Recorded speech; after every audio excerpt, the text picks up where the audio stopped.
प्रत्येक विद्यार्थ्याला स्वयंशिस्तीचे धडे देणारे आणि आज ज्यांची आपण 126वी जन्मदिवस किंवा जयंती साजरी करतो ते पांडुरंग सदाशिव साने अर्थात साने गुरुजी. त्यांच्या पावन स्मृतींना अभिवादन करून आदरणीय व्यासपीठावर विराजमान असलेले या शाळेचे मुख्याध्यापक तथा आमचे प्राचार्य सन्माननीय श्री कोळी सर, या शाळेचे पर्यवेक्षक सन्माननीय श्री धोंडे सर, सांस्कृतिक विभागाचे विभाग प्रमुख आणि भूगोलाचे विद्यार्थी लक्षेटे सर, माझे सर्व ज्येष्ठ सहकारी, या कार्यक्रमाचं सूत्रसंचालन करणारे प्रशांत शिंदे सर, ज्यांनी या ठिकाणी थांबून अगदी चांगल्या प्रकारे साने गुरुजींविषयी बोलले, ते सर्व भविष्यातील साने गुरुजी, भविष्यातील श्यामचे आहे. आणि माझ्या समोर जे बसलेले सर्व या शाळेशी, शाळेच्या कणाकणाशी जोडल्या गेलेले सर्व शिक्षक, शिक्षकेतर वृंद आणि सर्व भविष्यातील साने गुरुजी, श्यामची आई, पंढरीनाथ, या दृष्टीने माझ्यासमोर बनलेल्या सर्व विद्यार्थी मित्रांनो, आज 24 डिसेंबर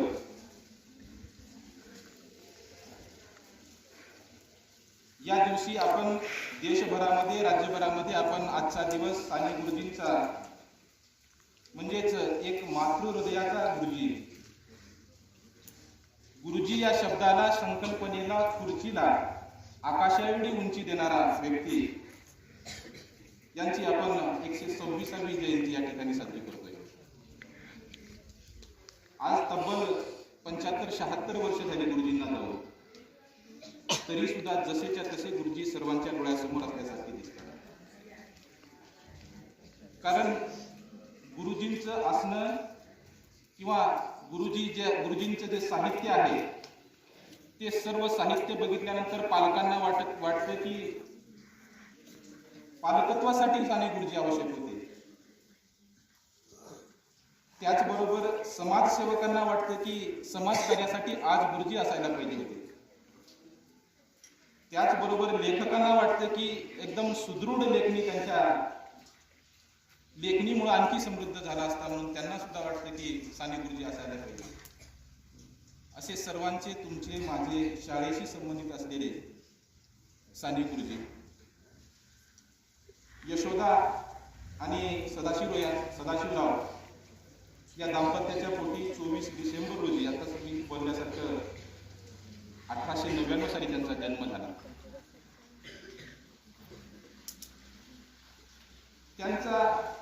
त्यांचे आजोबा त्यांना पंढरीनाथ म्हणून बोलायचे. त्याचबरोबर आई त्यांना श्याम म्हणून बोलायची, म्हणजे आईचा लाडका म्हणून तो श्याम होता. प्रचंड ज्ञानी असणारा पांडुरंग, असा क्रमाक्रमाने आपल्या समोर उभे राहतात ते साने गुरुजी. आधी शाळेचे साने गुरुजी, नंतर साऱ्या खानदेशाचे साने गुरुजी, पुढे हळूहळू महाराष्ट्राचे साने गुरुजी, एवढंच नाही तर भारतीय स्वातंत्र्य लढ्याचे साने गुरुजी म्हणून सुद्धा आपण त्यांच्याकडे बघतो. अगदी 50-51 वर्षाचं उन्हपुरं आयुष्य, या आयुष्यामध्ये एक व्यक्ती काय करू शकतो किंवा काय काय करू शकतो याचं नियोजन अगदी एखाद्या मॅनेजमेंटच्या शिक्षकांना किंवा मॅनेजमेंट करणाऱ्या एका विद्वान माणसाला सुद्धा त्यांचं गणित लवकर लक्षात येणार नाही. एवढं नियोजनबद्ध 50-51 वर्षांमध्ये अफाट साहित्य लिहिलं त्यांनी. 100-125 पुस्तकं लिहिली, 113, काही ठिकाणी 125 पुस्तकं सुद्धा आहेत. 50 वर्षातले सुरुवातीचे 5 वर्ष शिकण्यात किंवा अक्षरांची ओळख होण्यात जरी गेली असली तरी दरवर्षी 2 ते 3 पुस्तकं त्यांच्या हातून बाहेर पडली. ही 3 पुस्तकं त्यांच्याविषयी तर असं सुद्धा ऐकण्यात आलेलं आहे किंवा लिहिण्यात वाचण्यात आलेलं आहे की एका रात्रीतून ते पुस्तक लिहून प्रकाशनापर्यंत सुद्धा पोहोचलेले आहे.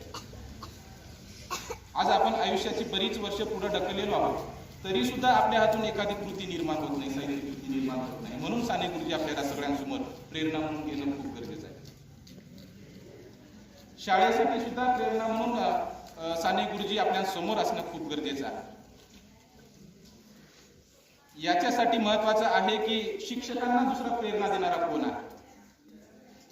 आज आपण ज्या वर्तमान परिस्थितीमध्ये आहोत त्या परिस्थितीमध्ये शिक्षकांना प्रेरणा देणारा कोण आहे.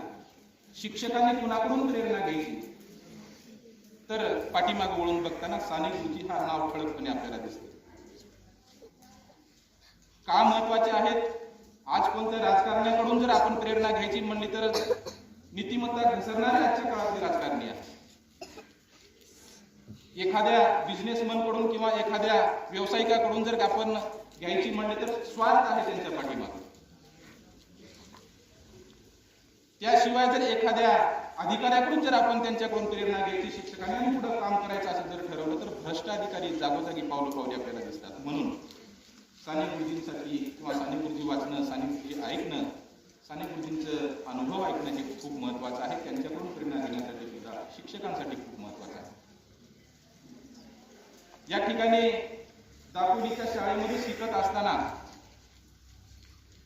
त्यांना बावळट साने म्हणून किंवा बावळ्या साने म्हणून सुद्धा थोडं एक दोन गुरुजी त्यांना बोलायचे. बावळ्या सानेचा अर्थ साने गुरुजींना लवकर लक्षात येईना.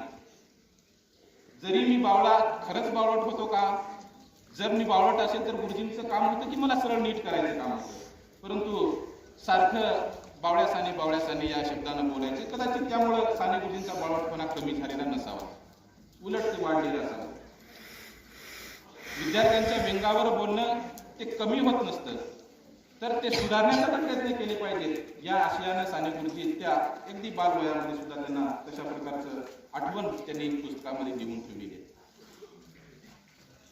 साने गुरुजी म्हणतात गुरुजीत्व चांगला आहे किंवा शिक्षक खरा तो आहे जो परीक्षेची भीती न घालताना किंवा परीक्षेची भीती न घालता किंवा मनांमध्ये त्यांच्या भ्याडपणा न बसवता विद्यार्थ्यासोबत हसत खेळत राहणारा जो गुरुजी आहे किंवा शिकवणारा जो गुरुजी आहे तो गुरुजी सर्वात चांगला असं साने गुरुजी म्हणतात. एवढंच नाही तर ज्या शिक्षकांच्या आजूबाजूला जितके जास्त विद्यार्थी पिंगा घालतात तो गुरुजी चांगला असं साने गुरुजीच्या काही पुस्तकामध्ये सुद्धा वाचायला मिळतं. चांगल्या गुरुजीची वेगळी व्याख्या करण्यापेक्षा जो विद्यार्थ्यामध्ये रमतो, विद्यार्थ्यामध्ये हसतो, विद्यार्थ्यामध्ये खेळतो, ज्या गोष्टी विद्यार्थी खेळतात तो गुरुजी सर्वोत्कृष्ट गुरुजी आहे अशा पद्धतीनं साने गुरुजी सांगतात. फार मोठी अवघड किंवा क्लिष्ट व्याख्या त्यांची नाही. त्यामुळं अगदी सोप्या पद्धतीनं बरेच मुलं या ठिकाणी मला असे सुद्धा दिसत आहेत की खाली वाळूमध्ये थोडंसं रेगाटा ओढत असताना बोटं काढत असताना थोडंसं काय हातामध्ये काहीतरी खडे घेऊन जमा करून खेळतात. साने गुरुजींना सुद्धा त्यावेळेस असाच प्रश्न पडला होता. बाहेरून माणसं बोलवताना एखाद्या भाषणासाठी बाहेरून माणूस बोलवला की बसवले तुमच्यासारखं आपल्यासारखं जेव्हा नेहमी आपण बसतो त्यासारखं बसले असता काही मुलं अशाच प्रकारची खेळत होती. साने गुरुजींना प्रश्न पडला की ही मुलं असं का करतात, का समोर एखादा चांगला माणूस बोलवायला आला तर तरी सुद्धा त्यांचं लक्ष खाली का जातं, वाळूच्या खड्यांकडे का जातं. बारकाईनं निरीक्षण केलं त्यांनी आणि सांगितलं की वर्गामध्ये कधीच त्यांना असं जड बोलणं ऐकायला मिळत नसतं किंवा ऐकण्याची संस्कृतीच बदलत नाही. त्यांनी असा सुद्धा प्रयत्न करून बघितला की वर्गातली शेवटची 5 मिनिटे प्रत्येक तासाची 5 मिनिट आहेत ते 5 मिनिटे विद्यार्थ्यांचं ऐकलं पाहिजे. विद्यार्थ्यांनी त्यांच्या म्हणण्यानुसार सामाजिक विषय काही, राजकीय विषय काही, आर्थिक विषय काही, राष्ट्रीय विषय हे विषय घेऊन त्यांचं एकमेकांचं बोलणं केलं पाहिजे, जेणेकरून बाहेरून कोणी माणूस आला किंवा कोणीतरी नवीन काही शब्द कानावर पडले की कानटव करून सगळे विद्यार्थी त्यांच्याकडे बघतील, त्या विषयाकडे ऐकतील. ज्यावेळेस आपण सर्वजण बाहेर पडतो एखाद्या ठिकाणी अशा ठिकाणी बसतो त्यावेळेस नक्कीच आपण काहीतरी चांगलं ऐकण्यासाठी बसत असतो. त्यामुळं आजच्या दिवसामध्ये किंवा इथून पुढच्या दिवसामध्ये कुणीही आपण या ठिकाणी वाळूमध्ये खेळत असू अशा प्रकारचं प्रकरण करायचं नाही. ऐकलं पाहिजे. ऐकल्यानंतरच खूप पुढं बोलण्याची क्षमता निर्माण होईल. बहुश्रुत झालं पाहिजे अशा पद्धतीचं त्यांचं म्हणणं. साने गुरुजींविषयी मी फक्त शाळेच्या संदर्भानं, शिक्षकाच्या संदर्भानं किंवा आपण ज्या ठिकाणी बसलो त्या संदर्भानंच फक्त बोलावं, एकच बाजू बोलावं असं म्हणून या ठिकाणी मी ठरवलं. साने गुरुजींचं अष्टपैलू व्यक्तिमत्व आहे. जे विशेषण मी सुरुवातीला सांगितले ते सर्व विशेषण त्यांच्या भाषणामधून, बोलण्यामधून, त्यांच्या पावलोपावली वागण्यामधून, एवढंच नाही तर त्यांच्या प्रत्येक कृतीमधून पानोपानी दिसतात. त्यांचं शिक्षण आता बोलल्याप्रमाणे पुण्यासारख्या ठिकाणी झालं. इंग्रजी लिटरेचरमध्ये त्यांनी त्यांचं शिक्षण पूर्ण केलं. आणि जळगाव जिल्ह्यामध्ये अमळनेर एक तालुका आहे, त्या तालुक्यात एक प्रताप कॉलेज आहे. आजही ते कॉलेज चालू आहे. एवढंच नाही तर त्यांनी जे जे शाळा शिकल्या त्या सर्व शाळा चालू आहेत, कुठलीच शाळा बंद पडलेली नाही. एवढंच नाही तर त्यांचं घर सुद्धा एक स्मारक म्हणून बनलेलं आहे. चांगल्या पद्धतीने त्याची काळजी घेतली जाईल आणि जो कोणी फिरण्यासाठी जातो रत्नागिरीकडे सांचिक असेल ते त्या ठिकाणी भेट दिल्याशिवाय, साने गुरुजींच्या स्मृतींना उजाळा दिल्याशिवाय तिथून येत नाही. मी हे सांगत होतो की जळगावच्या प्रताप कॉलेजमध्ये फक्त त्यांनी 6 वर्ष नोकरी केली. 1924 साली, आज 101 वर्ष पूर्ण झाले. 6 वर्ष नोकरी केली आणि नोकरी केल्यानंतर त्यांच्यावर गांधीजींचा एवढा प्रभाव पडला आणि एकमेव असा शिक्षक असावा की राष्ट्रीय चळवळीत मला भाग घ्यायचा आहे म्हणून नोकरी त्यांनी किंवा नोकरी सोडली गेली. अगदी 6 वर्षाचा काळ, एक 50-51 वर्षाच्या त्यांच्या आयुष्यामधल्या 6 वर्ष फक्त त्यांनी शिक्षणाचं किंवा शिक्षकाचं काम केलं. परंतु अखंड जीवनभर आजपर्यंत आपण 126 वर्ष या ठिकाणी झाले साने गुरुजी म्हणून त्यांना ओळखतो. त्यामुळं गुरुजींची उंची खूप मोठी आहे. गुरुजींचं पद खूप मोठं आहे. गुरुजी हे नाव खूप मोठं आहे. या 6 वर्षामध्ये त्यांनी विद्यार्थ्यांना स्वयंशिस्तीचे धडे दिले. सुरुवातीला त्यांनी नोकरी करण्यासाठी गेल्यानंतर विद्यार्थ्यांना अद्ययावत माहिती मिळावी म्हणून आता कोणीतरी एकाने बोलले की साधना विद्यार्थी हे साप्ताहिक सुरू केले. शाळेमध्ये छात्रालय म्हणून एक मासिक सुद्धा त्यांनी दररोज त्या वर्गामध्ये सुद्धा शाळेमध्ये सुरुवात केली. ते त्यावेळेस इंटरनेटची सुविधा किंवा गुगलची सुविधा किंवा पटकन आज 2 चांगल्या बातम्या टाकाव्यात म्हणून त्यांनी प्रयत्न करायचा. त्यावेळेस इंटरनेटसाठी गोष्ट नव्हती. त्यांनी रात्रभर वाचायचे, रात्रभर त्या ग्रंथालयात बसायचं आणि सकाळपर्यंत विद्यार्थ्यांसाठी नवीन माहिती त्या फलकावर, भित्तीचित्रावर त्यांनी ती उपलब्ध करून द्यायची. एवढंच नाही, एवढं तळमळीचा शिक्षक म्हणून तिथल्या प्राचार्यांनी किंवा तिथल्या मुख्याध्यापकांनी, शाळेच्या प्रमुखांनी त्यांना तिथल्या वसतिगृहाची सुद्धा जबाबदारी दिली. गुरुजींनी ते आनंदाने स्वीकारले. त्यांना आनंद असा वाटला की दिवसभराच्या वेळेमध्ये मी शिकवण्यासाठी गुरुजी मुलांच्यासाठी उपलब्ध होतो, आता रात्री पण मुलांसाठी उपलब्ध राहणार म्हणून आनंदित झाले. याच काळामध्ये त्यांचं गुरुजी असणं किंवा त्यांच्या भावनांना आणखी थोडासा चालना मिळाली.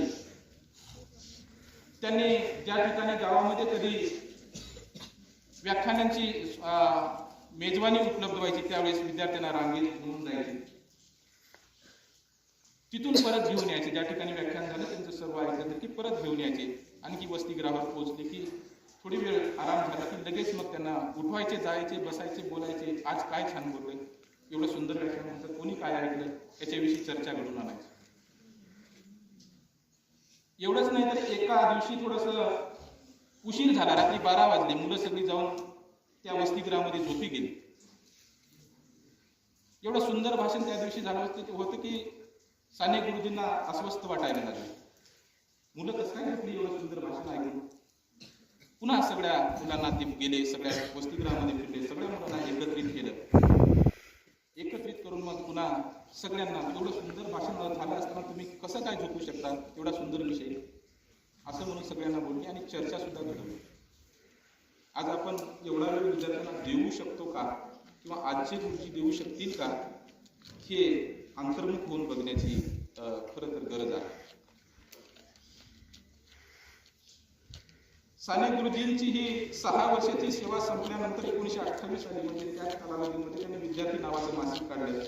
गांधीजींचा विचारांचा एवढा मोठा त्यांच्यावर प्रभाव पडला की त्यांनी स्वतः सुद्धा खादीचे कपडे वापरायचे.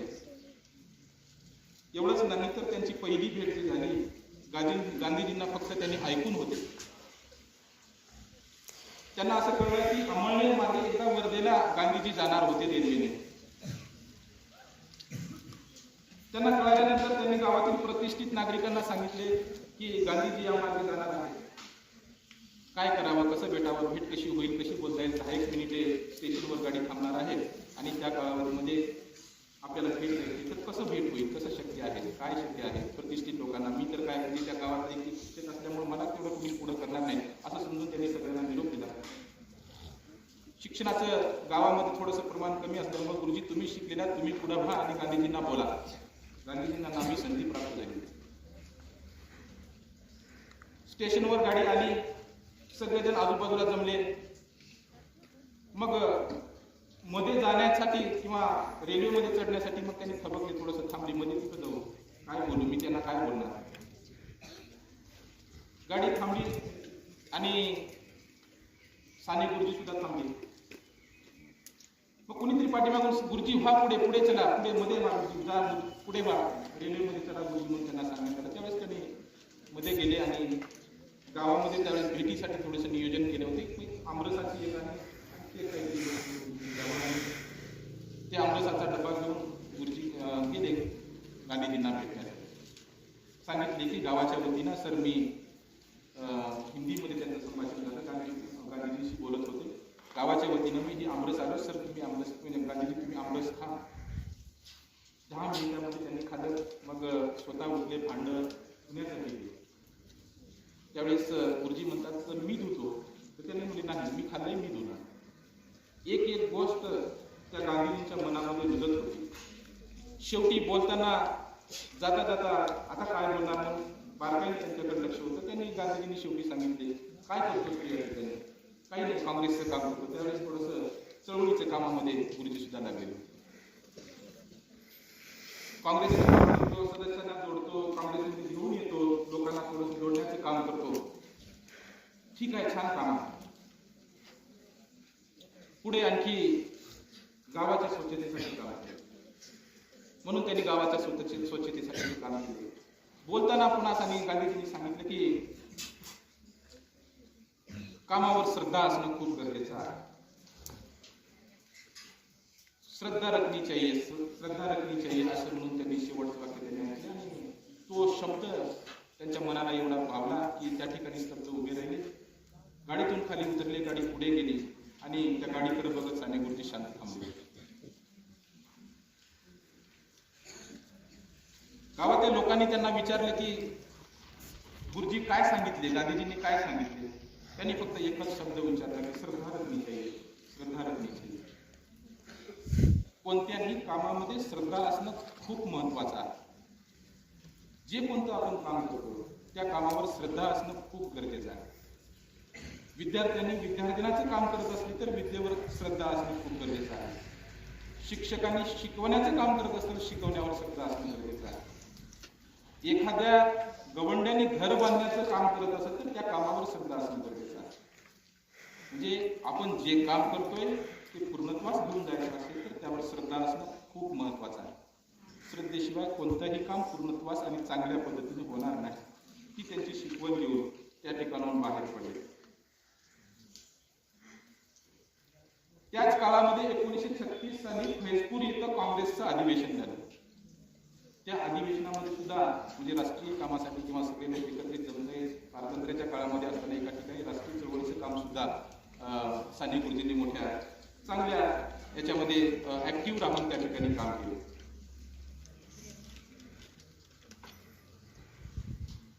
त्यांचं लेखन खूप विपुल प्रमाणात होतं. खरं तर सकाळी आल्या एवढं छान या ठिकाणी वातावरण निर्मिती झाली. सरांनी आल्या धर्म जगाला प्रेम अर्पावे अशा प्रकारचे छान या ठिकाणी झाले.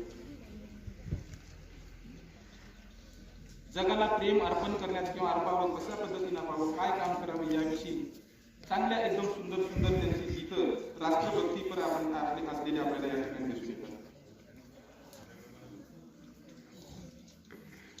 अलीकडच्या काळामध्ये अगदी काल परवाची गोष्ट आहे, हेरंब कुलकर्णी नावाचे गुरुजी समाजसेवक आणि चांगल्या पद्धतीने कामाला या उपेक्षित वंचित समजल्या जाणाऱ्या घटकांसाठी काम करायला सुरुवात केली.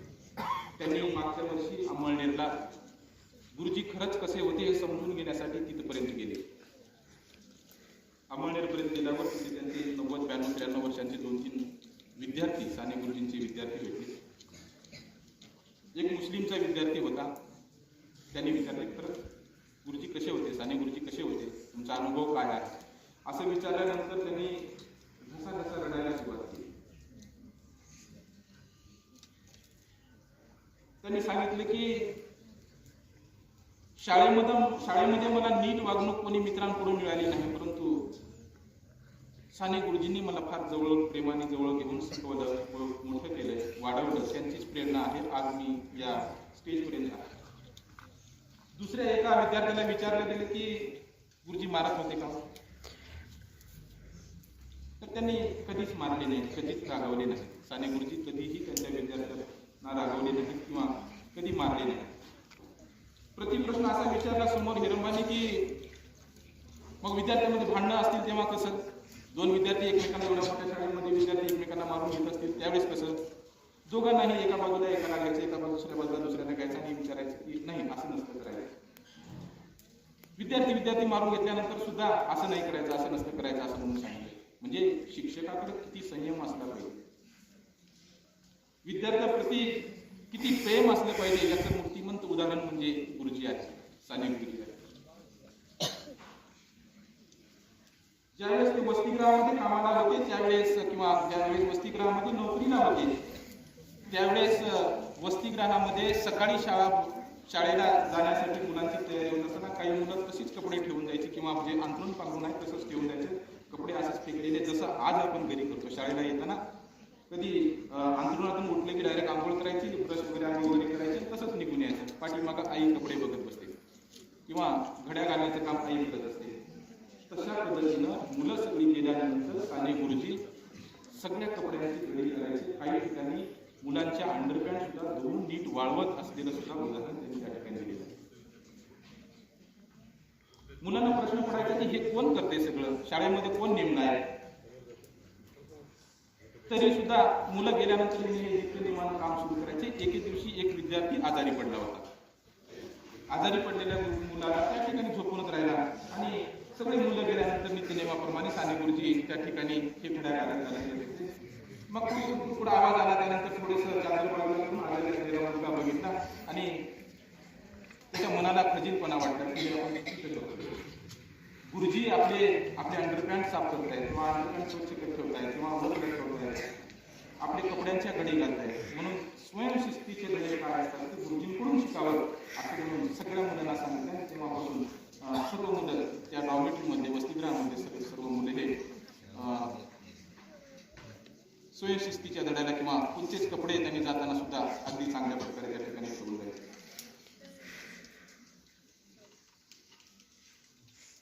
खरं तर नंतरच्या काळामध्ये भारताला स्वातंत्र्य मिळालं. स्वातंत्र्यानंतर देश आनंदात होता. गुरुजींना सुद्धा खूप आनंद झाला होता की आता परिस्थिती सर्व बदलणार आहे. जातीभेद पूर्ण कमी होऊन जातील, एकमेकांमध्ये होणारी ओढ कमी होऊन जाईल किंवा गरीब श्रीमंतीची जी दरी होती ती कमी होऊन जाईल. अगदी चांगल्या प्रकारे हा देश या ठिकाणी नांदायला सुरुवात करेल किंवा स्वातंत्र्याचा आस्वाद घेईल अशा पद्धतीने त्यांना वाटत होतं. परंतु याचे सर्व विपरीत झाले. ज्यांना त्यांनी देवता समजायचे किंवा अहिंसेचा पुजारी समजायचे त्यांची हत्या झाली, गांधीजींची हत्या झाली नंतरच्या काळामध्ये. अशा काही अनेक घटना घडल्या की त्यांना खूप अस्वस्थ वाटायला लागले. रात्र झोप येईना. मग ह्या सगळे प्रश्न आज करून त्यांच्या समोर वाटले की किती मनाला लागणाऱ्या गोष्टी आहेत की मी भारत स्वतंत्र होण्यासाठी किंवा हे सर्व प्रयत्न करणारे सर्व लोक आहेत स्वातंत्र्य पाहण्यासाठी किंवा एक सुंदर भारत पाहण्यासाठी हे बघितलेलं स्वप्न किती विपरीत घडते त्यांना त्याचा अंदाज आला. आणि सारखं अस्वस्थ राहणारा हा गुरुजी मनाचा माणूस, मात्र हृदयाचा माणूस 11 जून रोजी 1950 साली 11 जून रोजी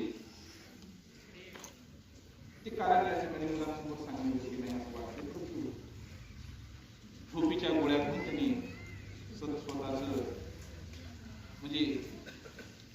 पृथ्वीला चुंबन घेतलं असं आचार्य असतं त्या ठिकाणी. म्हणजे त्या ठिकाणी त्यांचं झोपीच्या गोळ्या खाऊन त्यांनी स्वतःचा जीव दिला किंवा आत्महत्या केली. अशा एवढं मोठं काम करणारा माणूस 50 वर्षामध्ये एवढं सगळं केलं, उज्ज्वल भारताचं स्वप्न पाहिजे. आणि अशा पद्धतीने जाणं हे खरंच आपल्याला सुद्धा त्रासदायक वाटतं. या थोर मातृहृदयाच्या माणसाला खरं तर आणखी बरंच काही बदलू शकले असते, बरंच काही बदल होऊ शकला असता. त्यांच्या प्रत्येक कवितेमध्ये भारतीय संस्कृती दिसून येते, पानोपानी भारतीय संस्कृती दिसून येते. जग कसं सुंदर दिसावं, जग कसं प्रेमानं वागावं या त्यांच्या कवितेमधून दिसून येतं. एवढंच नाही तर माझा भारत हा बलसागर भारत हो, विश्वात शोभून राहो, अशा प्रकारची त्यांची कविता आहे. म्हणजे हे विश्वामध्ये भारत हा एक बलसागर व्हावा, या जगामध्ये तो शोभून दिसावा, ही मोठी कल्पना आहे. एवढंच नाही तर त्यांनी त्या कवितेमध्ये असं सुद्धा जगाला प्रेम आठवावे या कवितेमध्ये असं सुद्धा सांगितले की एक उदाहरण या ठिकाणी मला द्यावंसं वाटते, अगदी शेवटच्या टप्प्याकडे आहे. त्यांनी भारतीय संस्कृती नावाच्या पुस्तकामध्ये एक उदाहरण दिलेलं आहे की तुम्हाला चिमटा काढला, त्रास तुम्हाला होतो, यावरून जग ओळखावं असं पद्धतीने सांगितलं. म्हणजे चिमटा काढल्यानंतर आपल्याला त्रास होतो, मग तोच चिमटा जर समजा आपण दुसऱ्याला काढत असू तर मग तो किती त्रासदायक होत असावा. या पद्धतीनं जर समजा एखाद्याला आपण रागवून बोलत असेल तर त्याच्या मनावर काय वाईट परिणाम होत असावेत, एखाद्याला आपण मारत असू तर त्यावर काय परिणाम होत असावेत, हे समानानुभूतीचं उदाहरण, मूर्तिमंत उदाहरण म्हणजे साने गुरुजींकडे आपल्याला पाहायला मिळतं. त्यांचे शेवटचे त्यांच्या एका कवितेतल्या 2 ओळी या ठिकाणी थांबतो. पुन्हा ना व्यर्थ शिनवावे, पुन्हा ना व्यर्थ हिनवावे, समजता बंधू मानावे, जगाला प्रेम आठवावे. आज या वेगवेगळ्या विशेषणाने या ठिकाणी मला सुरुवातीला ते तुमच्या समोर शब्द मी जाणून बोलून एवढे सर्व विशेषण वापरतो. या विशेषणापैकी आपल्यापैकी कुणीही एक जण एक विशेषण घेऊन पुढच्या जीवनामध्ये मी हे अंमलात आणेन, एवढी जरी माफक तुम्ही तुमच्याकडून जीवनभरासाठी जर स्वीकार केला तर ते आज आपण साने गुरुजींची जयंती साजरी करतोय याचं फलित होणार आहे. तुम्ही सर्वजण या ठिकाणी शांतपणे ऐकलात त्याबद्दल तुमचे सर्वांचे खूप खूप आभार. मला बोलण्याची संधी